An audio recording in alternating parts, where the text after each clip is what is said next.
Halo, assalamualaikum warahmatullahi wabarakatuh. Perkenalkan, nama saya Devi Luvita Ameliani dengan NIM 200552520014. Di video kali ini saya ingin mempresentasikan mengenai artikel yang sudah saya review, yaitu berjudul Pengaruh Profitabilitas, Capital Intensity, dan Leverage terhadap agresivitas pajak pada perusahaan perbankan yang terdaftar di BI pada tahun periode 2016 sampai 2020.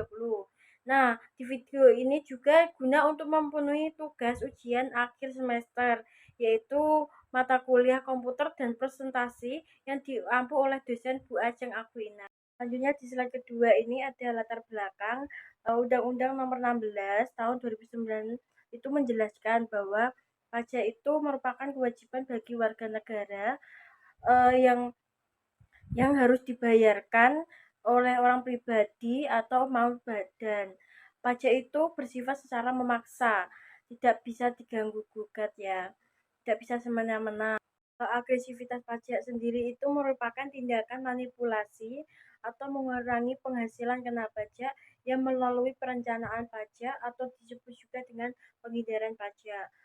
Tindakan agresivitas pajak ini tidak semata-mata memberikan keuntungan bagi perusahaan, tetapi juga pasti memberikan kerugian pada perusahaan, di mana si perusahaan tersebut menggunakan tindakan agresivitas pajak yang secara ilegal. Dan slide ketiga ini ada tujuan dan target. Tujuan dilakukannya penelitian ini guna untuk memperoleh bukti empiris mengenai pengaruh profitabilitas, capital intensity, dan leverage secara parsial maupun simultan terhadap agresivitas pajak pada perusahaan perbankan.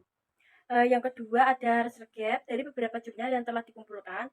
Salah satunya ada Sidik dan Suwono 2020 yang menyatakan bahwa variabel profitabilitas berpengaruh negatif signifikan terhadap agresivitas pajak, sedangkan leverage tidak berpengaruh terhadap agresivitas pajak.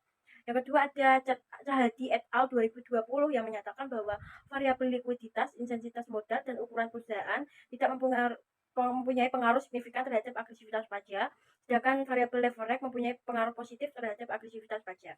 Selanjutnya ada tinjauan pustaka. Dalam penelitian ini menggunakan teori keagendaan, yaitu di mana untuk memecahkan masalah yang timbul karena ketidaksamaan antara kedua pihak, pihak pertama pemegang saham, pihak kedua sebagai agen.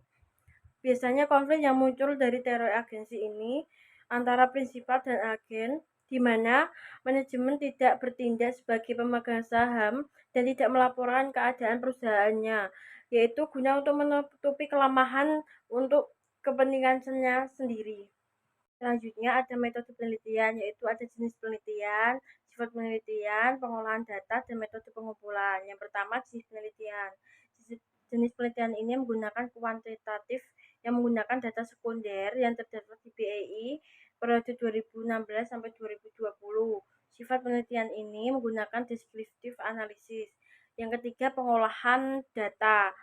Pengolahan ini menggunakan Excel 2013 dan program FX 12.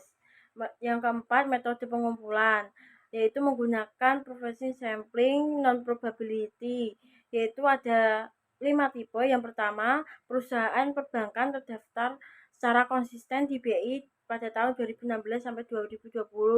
Yang kedua, perusahaan perbankan menyajikan laporan keuangan dalam mata uang rupiah selama 2016 sampai 2020.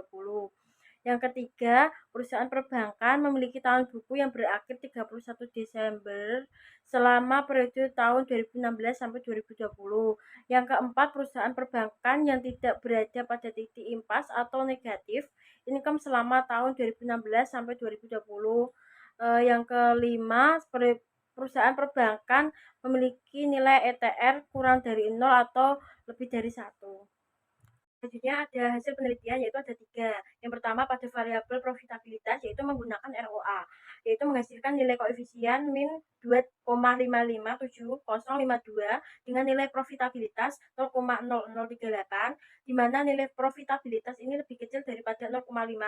Hal ini dapat diartikan bahwa variabel profitabilitas memiliki pengaruh negatif terhadap agresivitas pajak. Dengan demikian, maka H1 diterima. Yang kedua, variabel capital intensity, yaitu memiliki koefisien positif sebesar 0,021712 dengan nilai profitabilitas sebesar 0,5581. di mana nilai profitabilitas tersebut lebih tinggi daripada 0,5. Hal tersebut dapat diartikan bahwa capital intensity tidak berpengaruh terhadap agresivitas pajak. Dengan hasil demikian, maka hal dua ditolak. Yang ketiga, ada variabel leverage, yaitu nilai profitabilitasnya sebesar 0 negatif 0,050884 dengan nilai profitabilitas 0,4187, di mana dapat disimpulkan bahwa nilai profitabilitas tersebut lebih besar daripada 0,5, yang berarti bahwa variabel leverage tidak mempunyai pengaruh terhadap agresivitas pajak dan membuktikan bahwa hal tiga ditolak. Selanjutnya ada kesimpulan, yaitu penelitian ini dilakukan yaitu bertujuan untuk mengetahui faktor-faktor yang berpengaruh terhadap agresivitas pajak. Objek dari penelitian ini adalah perusahaan perbankan yang terdaftar di BI periode tahun 2016 sampai 2020 dengan total populasi sebanyak 41 dan memperoleh total sampel sebanyak 26 perusahaan. Berdasarkan pada analisis regresi data panel dengan FU12 yang telah dilakukan, diperoleh hasil bahwa profitabilitas berpengaruh negatif signifikan terhadap agresivitas pajak. Sedangkan capital intensity tidak berpengaruh terhadap agresivitas pajak dan leverage tidak berpengaruh terhadap agresivitas pajak. Selanjutnya ada keterbatasan penelitian. Nah, dalam penelitian ini ditemukan ada keterbatasan, yaitu ada 3. Yang pertama, penelitian ini menggunakan perusahaan perbankan yang terdaftar di BI. Yang kedua, penelitian ini hanya menggunakan 3 variabel, yaitu pertama variabel profitabilitas, yang kedua capital intensity, dan yang ketiga leverage. Yang ketiga, ada penelitian ini menggunakan proksi agresivitas pajak menggunakan ETR. Presentasi dari saya, apabila ada salah kata, mohon maaf. Wassalamualaikum warahmatullahi wabarakatuh.